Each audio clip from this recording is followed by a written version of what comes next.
Mushroom খেতে আমরা অনেকেই ভালোবাসি, তাই আজকে তোমাদের সাথে শেয়ার করব মাশরুমের একটা রেসিপি, যেটা রুটি, পরোটা, ভাত সব কিছুর সাথেই তোমরা খেতে পারবে। নমস্কার, 16 আনা বাঙালির রান্নাঘরে তোমাদের সবাইকে স্বাগত। আজকে আমি তোমাদের সাথে যে মাশরুমের রেসিপি শেয়ার করব তার জন্য অবশ্যই মাশরুম লাগবে। আমি এখানে 400 গ্রাম মাশরুম নিয়েছি। মাশরুমগুলোকে একটা বাটির মধ্যে প্রথমে ঢেলে নিচ্ছি। আর যেহেতু মাশরুমের গায়ে প্রচুর নোংরা থাকে, তাই মাশরুমটাকে খুব ভালোভাবে ধুয়ে নিতে হবে। আমি ভালোভাবে মাশরুমটাকে ধুয়ে নিয়েছি। মাশরুমের এই যে ডাঁটিটাকে কেটে ফেলে দিয়ে মাশরুমগুলোকে আমি অর্ধেক করে নিচ্ছি। যে মাশরুমগুলো ছোট সেগুলোকে আমি গোটা রেখে দেবো, আর বড়গুলোকে আমি অর্ধেক করে কেটে নিচ্ছি। আর মাশরুমটাকে ভালোভাবে জল দিয়ে ধোয়ার পর একবার গরম জলেও পারলে তোমরা ওয়াশ করে নেবে। মাশরুমটা আমার কাটা হয়ে গেছে, এখন এটাকে একটা বাটির মধ্যে রেখে দিচ্ছি। মাশরুমটা রান্না করার জন্যে আমি এখানে নিয়েছি পেঁয়াজ, টমেটো, রসুন, আদা আর কাঁচা লঙ্কা। প্রথমে আমি পেঁয়াজটাকে ছোট ছোট করে কুচিয়ে নিচ্ছি। আমি এখানে 400 গ্রাম মাশরুম ব্যবহার করব, সেই অনুপাতেই আমি পেঁয়াজ, টমেটো সব কিছু নিয়েছি। মাশরুমের পরিমাণ যদি বেশি বা কম থাকে, তোমরাও কিন্তু এই সমস্ত মশলাপাতির পরিমাণ বাড়িয়ে বা কমিয়ে নেবে। পেঁয়াজটা আমার কুচানো হয়ে গেছে। টমেটোটাকেও আমি ছোটো ছোটো করে কেটে নিচ্ছি। প্রথমে টমেটোর যে শক্ত অংশ সেটাকে আমি ফেলে দিচ্ছি, এবার টমেটোটাকেও ছোটো ছোটো করে কুচিয়ে নিচ্ছি।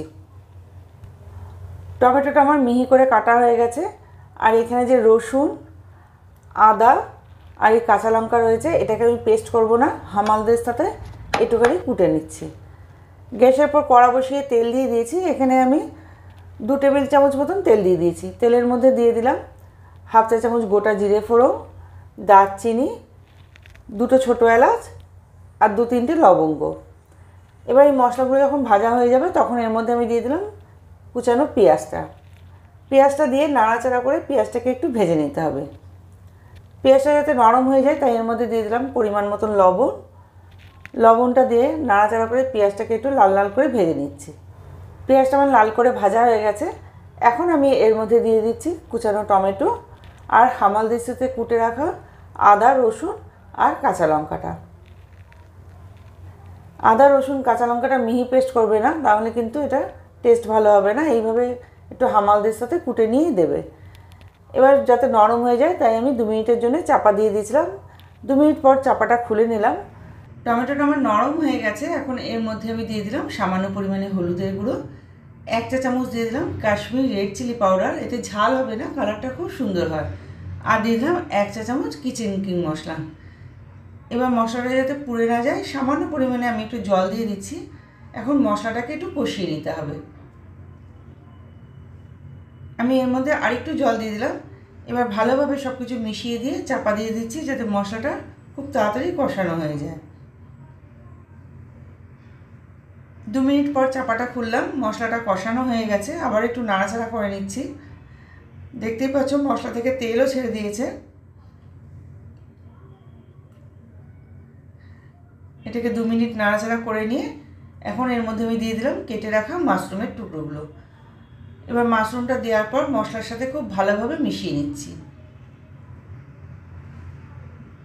মশলার সাথে মাশরুমটা ভালোভাবে মিশিয়ে নেওয়ার পর আবারও আমি 3 থেকে 4 মিনিটের জন্য চাপা দিয়ে দিচ্ছি।